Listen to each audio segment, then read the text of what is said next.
Welcome back. Today we will go into the third lecture of module 6, that is fundamental analysis for the course security analysis and portfolio management. So in this particular lecture we would be considering industry analysis. So this is the different topics which I would be covering in industry analysis. I am not going into detail of this because I will discuss each one of them in detail as we proceed. The first thing which we would go into is what does industry analysis mean and what will be its impact as such. So industry analysis it's the next step which comes after economic analysis, that is my previous lecture. Okay. So first is economic, a broader view we have taken. So within that broader view, you are narrowing it down to a industry, how an industry is performing. Okay. So here we are saying that we are looking at the overall state of a particular industry.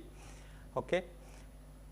And once we do the industry analysis, then we narrow down on the company which is operating within the industry. And what are the factors which can have an impact on industry towards its performance and competitive positioning. So what does industry analysis mean? It means to say that you are trying to see how a particular sector is behaving within an economy, and based on the functioning of this particular sector, what are the impacts it is actually taking care of, and how it is reflected in positioning themselves in comparison to the other industry which is prevailing. Why it is important? It is important because I can do a industry trend analysis. So let us assume that I am taking the economy as such, and I am seeing how infrastructure is behaving, how pharma is behaving, how IT sector is behaving. Like that, if I want to see, I can say that the infrastructure is having 10 point out of 50. Pharma is having 8 as a growth prospect of 8. This has a growth prospect of 6. So like that, within a particular economy, I am seeing which is the best industry in which I can put in my money. That is talking about the trend in the industry. Next is competition. Within the industry, this stands at 10, but within this particular industry, there are 80 companies which are functioning. Here you have again 80 companies which are functioning. So the competition is high in pharmaceuticals. Here you may have 100 companies, though it is not at par with infrastructure, the competition within the sector is very high. So that is another important aspect which we will have to look into when we are saying the industry analysis. Third is the regulatory changes. The regulatory changes talks about those risk factors which cannot be diversified. So it means to say that I have to follow it. Say for example, the pollution control, right? So pollution control measures, irrespective of whether it is infrastructure, pharma or IT, all the companies has to go by the rules and regulations. There could be the other rules and regulation which says that for number of employees, what are the facilities which the government mandates. Like this, you have n number of regulatory frameworks which are likely to happen, and certain industry can be out of those regulatory frameworks, some could be within those regulatory frameworks. So certain industry can have an increased regulatory aspect, some can have a reduced regulatory framework. So you can make an analysis of these also whenever you are doing a industry analysis. So in this particular lecture, I would be focusing on the industry growth aspect, I would be focusing on the competition intensity, and I would also be talking about the market size and structure of various industries. Now let us go into the industry life cycle. What do you mean by life cycle? So life cycle, as we can say, human beings, if you are going to look, you first give birth to a child, right? What will happen? He grows, right, attains youth, and then he would enter into the old age, and finally he would die. So, this is a normal life cycle for an individual. You can have similar cycles being seen in industry also. So, all industries will have same pattern, or for that matter any companies also you can take into consideration. They are going to follow the same pattern as a human being, which you have discussed over here. So, the introduction phase is nothing but the birth, right, where it is considered to be the earliest stage, and you have a important growth potential which is likely to happen, but there is high risk. Why there is a high risk? Whenever a child is born, the immunity level would be less. So, there are chances that diseases can affect the child faster, right. So, similarly in organizations also, you have a good potential for growth, but the risk factor is high at the initial stage. If you are able to sustain this particular stage, then what will happen? You go into the second phase of life, which talks about the growth phase. So, growth phase mein what is happening is your goods and services start getting recognized by the public. So, there is an increased demand for your goods and services. The markets are expanding for you, and what will happen? You have higher potential for profitability. So, this phase is very important for us. So, once you you cross the first stage, ye jo stage whatever you are talking about, that is the growth phase, I can consider it from the period of 1 year to say 10 years or 12 years in case of individuals like you and me, where I say that this is the growth phase. Growth phase में हमारे पास बहुत सी options है पढ़ने के लिए, we have lot of opportunities, all these things come into the picture, and whatever you are going to learn during this particular phase will help you in the later phase of your life. Similarly, the companies will also have the same outlook, where it has a good market and it can lead to higher profitability of the organization. Third, here what we are talking about as far as human is concerned is the youth, that is from say 20 years to say 50 or 60 years. So, this is the maturity phase. Maturity phase mein whatever you have learned from the first two stages, you are trying to consolidate your position, and based on your understanding, you would be dominating the market. You know what the individuals in the market require, accordingly you make products, what quality is required, what prices the consumers are ready to accept, you know what color is most accepted by the public, what type of packaging is required. All these things is known to you during the first two phases, where you had closer interaction with the consumers. Based on that, you would be making changes in the products so that you start dominating in that particular market. When you start dominating in the market, it is quite obvious that you are going to have higher profitability.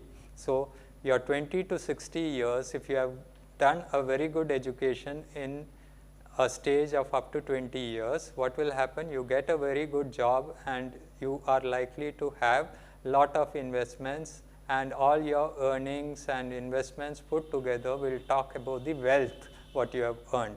It is similar to that. Your profit margins will stabilize and the companies will consolidate themselves. Then what happens? The next is old age. It cannot be denied that whether it is corporate, whether it is individual, everything has to pass through these phases. So, there will be a stage where there is sluggishness in the demand for your products. So, it talks about the market saturation. Your consumers say that I have been seeing this product for the last 20 years, so I do not want it. The best example you can have over here is of Hindustan Motors. The new generation may not be knowing it. There was a car by the name Ambassador, and this was considered to be the best car in the Indian market. But over a period of time, the consumers felt that there is no newness in the experience they have by purchasing this particular car. The same old look, the same old features, everything was looking monotonous. So what happened? They started shifting from this particular brand to a new brand which was launched at that particular time, which is the Maruti. And now you have lots of competition where you have Kia, you have Morris Garage, etc., etc. So n number. What is happening over here?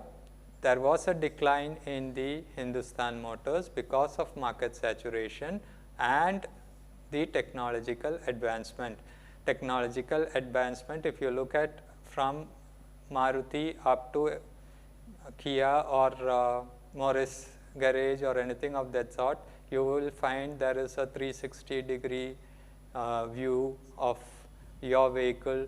All these things are coming, and you have many technologies which are coming in terms of fuel consumption, in terms of the hybrid vehicles which run on dual fuel, like that. Technologies, with changing technologies, if you are not able to incorporate it, then there would be market saturation. So it can have a reverse impact also on market saturation. And because of these reasons, the ultimate impact on the investor would be that the investors would be interested in putting their money in those industry which is having a growth phase, right. So whenever you are putting your money, you will see whether the industry is in a growth phase, how technology has been imbibed into those industry, how the industry or the companies are able to react to the changes of the consumers. All these things are being considered before actually you or me would put in their hard earned money into that particular sector. And it talks about nothing but the growth potential and the risk associated with those industries. So I can take the example of IT sector. You will find that every 3 years or 2 years there is new softwares coming in, right. So if the companies are not able to adapt themselves to these changes, then you will find the company is likely to enter into the death phase or decline phase. Okay. Now, the requirement for all these aspects has been explained in Porter's 5-force model, and the major items which has been discussed by Porter is the threat of new entrant, bargaining power of suppliers, bargaining power of buyers, threat of substitute products, and industry rivalry. I will just explain it in the form of pictorial representation. I have competition. I keep this in the middle. Okay, have competition. Competition from the supplier's side as well as competition from the consumer's side. So what is affecting competition? It is the existing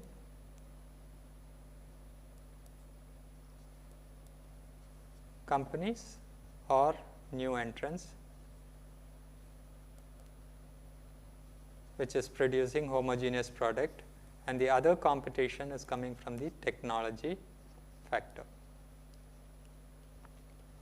So I will explain this based on this. I told you threat of new entrants.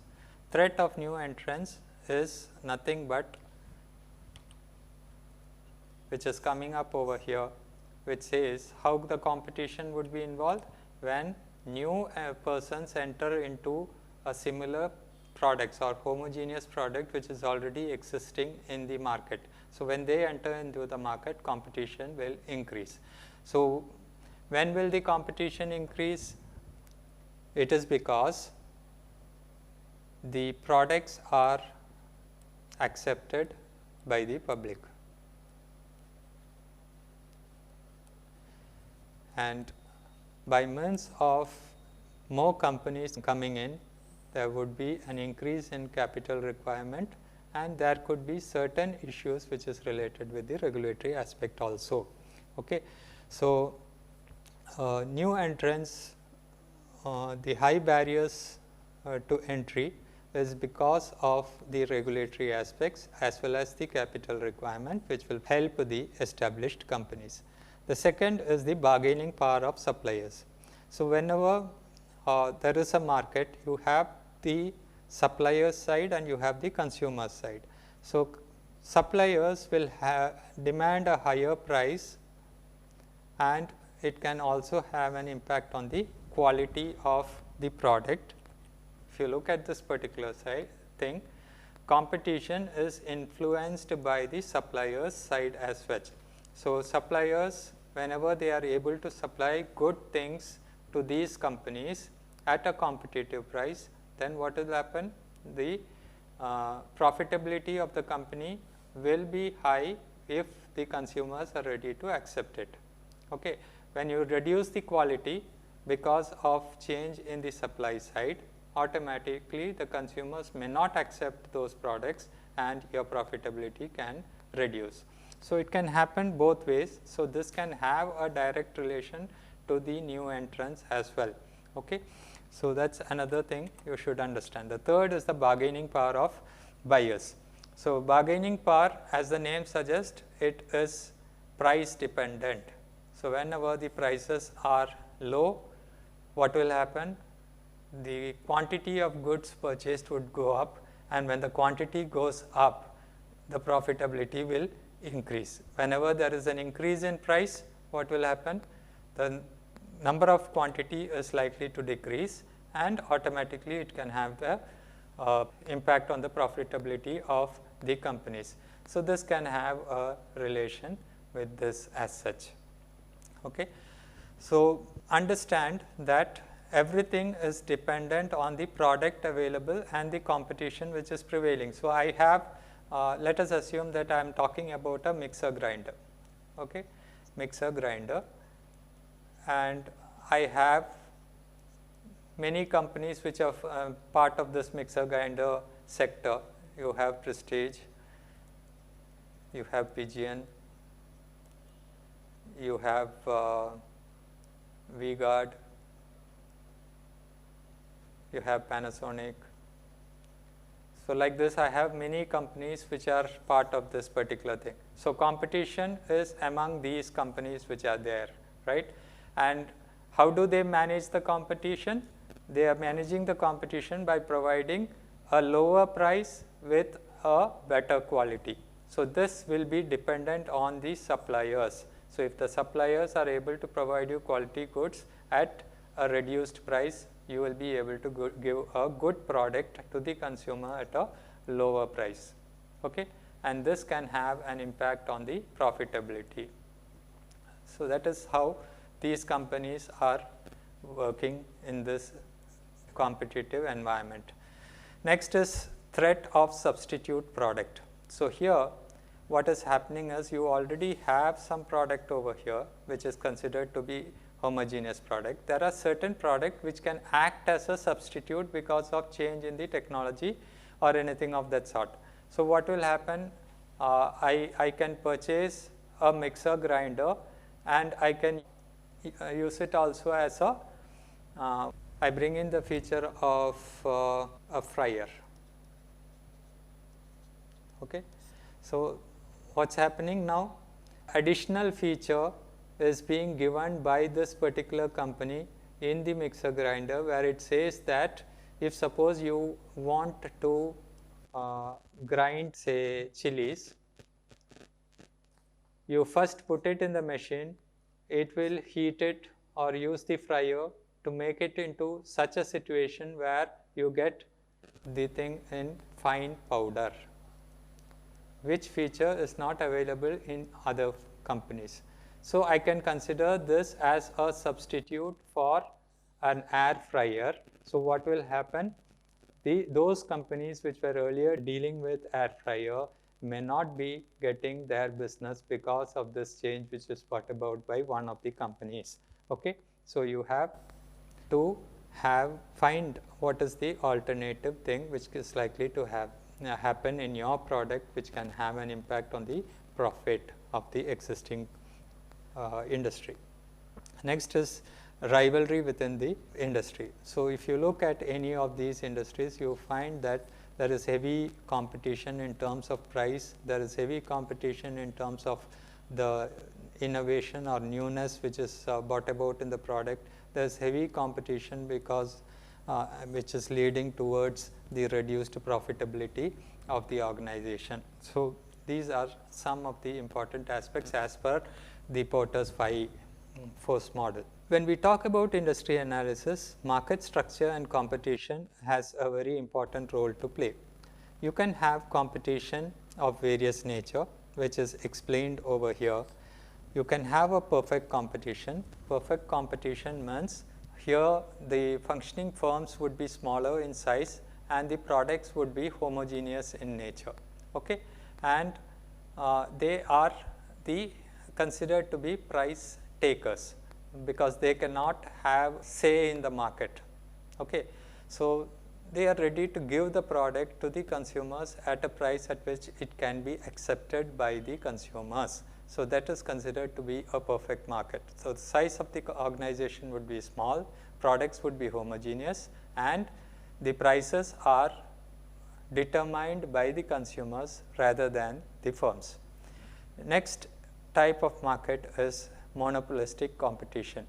So when you talk about monopolistic competition, it says that there are many firms which is available. Okay, the difference you can see over here. There are many firms which is available. Products are also in differential format, and you have some say in the pricing aspect. Okay, here you do not have any say, whereas here to a certain extent the companies or the industry can say that this is the minimum price which we intend to provide, and later on based on demand and supply they can have the prices. Okay. The third type of competition is called the oligopoly. Oligopoly, it says that you have some large firms which dominate the market and the pricing is dependent among themselves. It is interdependent among the players in that particular market. Okay. So the number of larger firms are small, but they are related in one way or the other, and the price is determined based upon each other's competition which is available over there.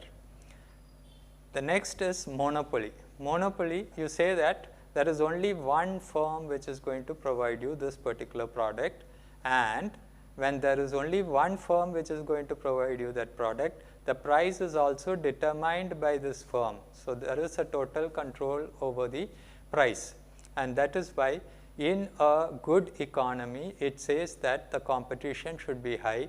There should not be monopoly of any product. So as far as India, you have the Competition Commission of India which is prevailing, which looks into the purview whether a particular industry or firm is actually consolidating all the consumers or purchasing most of the companies dealing in such products, and they would try to give a red signal to them that this is not possible in a growing or a good economy. So that's the thing about monopoly. What will be its impact on the companies? It would have an impact on the pricing, it would have an impact on profitability, and it would also have an impact on the strategies in which they have to operate. So next is industry growth potential. So as I told you, one of the factor in the 5-factor model was technological advancement. So with new technologies, how you are trying to adapt with these technologies or adopt these new technologies with the existing product in the long run is one of the important aspect how the industry grows. Next is the regulatory framework. The regulatory framework basically talks about the various rules, regulations which is put up. So you have environmental law, you have trade policy, wherein you say that there is a trade embargo which is prevailing over there. And regulatory environment talks about the various rules, regulations which is put up by the economy. It could be in terms of the environmental law, it could be in terms of the trading policies, wherein I say that a particular goods is scarce in the economy. Say for example, some time in Indian condition, you will find the onion prices will go up, right? So which means to say that there is no onion available for consumers. So at this point of time, the government may impose a restriction in terms of exporting onions. So like that, trade policies can happen. They can bring in more onion from other countries. So like that, you have certain trade policies which is likely to happen. And all these regulatory framework will have an impact on the industry growth.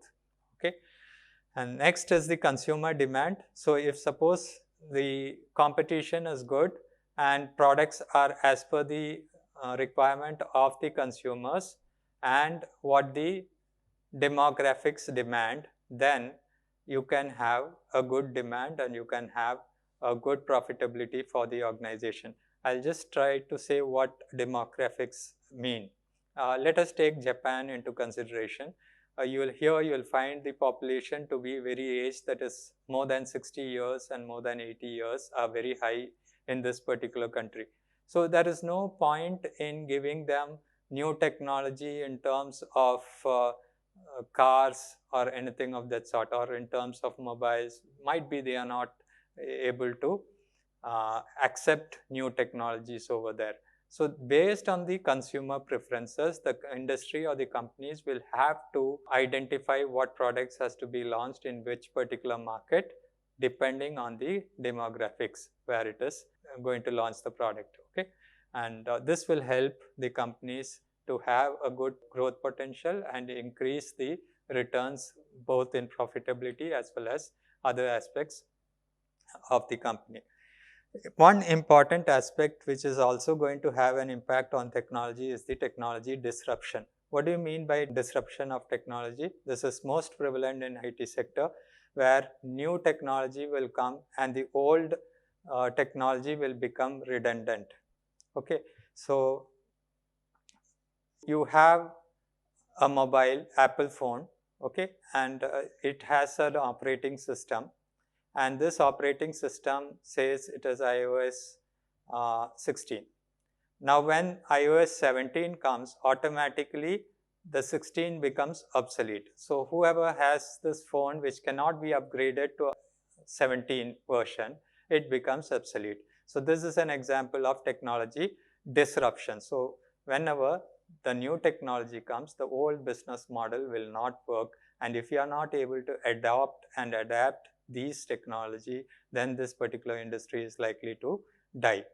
Next is innovation. Whenever there is innovation happening in a particular sector, the company should be able to create new products and new revenue streams in order to stay competitive in the market. So this is another important aspect of technology disruption. Regulatory legal environment, as I told you earlier, I'm not going into detail. So this is a government imposed activity in the economy. You have to follow it. There is no if and but about it. So based on the regulatory and legal environment, there could be certain changes which is likely to happen in the functioning of the corporates, and the corporate may have to spend a significant cost on that particular activity, and which can have an impact on profitability. The opportunities what you have is, if suppose you have a good environment regulation available, you have a growth aspect which is prevailing in the economy, it is good for the investors, it is good for the industry, right? Supply chain and distribution channels, as I told you in the Porter's model, if suppose you have a strong supply chain, it is likely to affect your profitability. So you are focusing on the raw material and how it is being converted in which country, so that you can minimize the risk. Okay, so I can have my company registered in India, but production can be in US, depending on the availability of raw materials over there. So similar things you will find within India also. The company registered in Mumbai may be having its factory in Chhattisgarh or Jharkhand, depending on the availability of raw materials. So this is something, an example of supply chain and the distribution channel, and this is going to have an impact on the profitability of the organization. Next is the industry cyclicity and the sensitivity. The cyclicity of these industries talks about the demand in supply and the production activities. So the best example you can have is the ice cream. So ice cream is more demanded in hot climate, right? But it is not necessary that in India you have a market for ice cream throughout the year, because you have certain conditions which is hot, certain conditions which is humid, and certain climate when it is cold. So depending on these, there can be changes in the demand for these products.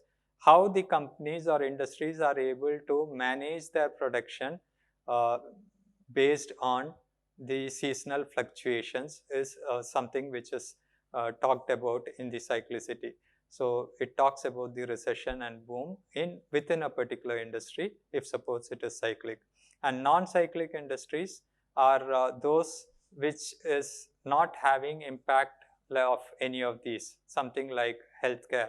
Anyone can get fever even in a cold climate as well as in a hot climate. So as simple as that. So which industry you belong to and where you are trying to put in your money depends on the profitability of the organization. Industry consolidation and mergers and acquisition. It talks about the demand and supply for a particular product, how it is accepted, and within that particular industry, if suppose there is a sick unit which is prevailing, then I can talk about mergers and acquisition happening over here.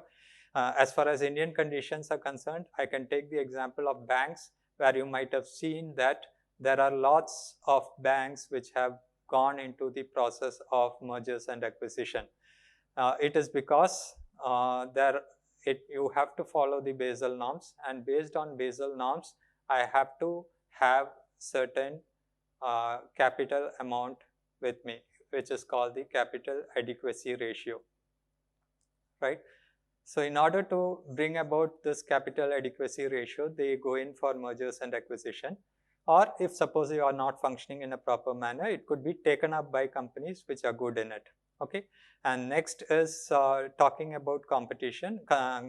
It has an mergers and acquisition can have an impact on competition because of the acquiring of other companies. The monopoly or the CCI's role will play an important role over there. In a nutshell, if we are going to talk about industry analysis, it says how an industry is behaving in a particular economic condition based on the rules and regulations, based on the availability of raw materials, that is the supply side, and how the products are being accepted by the consumers, and the growth potential for a particular industry, whether it is cyclical or whether it is non-cyclical. All these aspects are considered while we do the industry analysis. Thank you.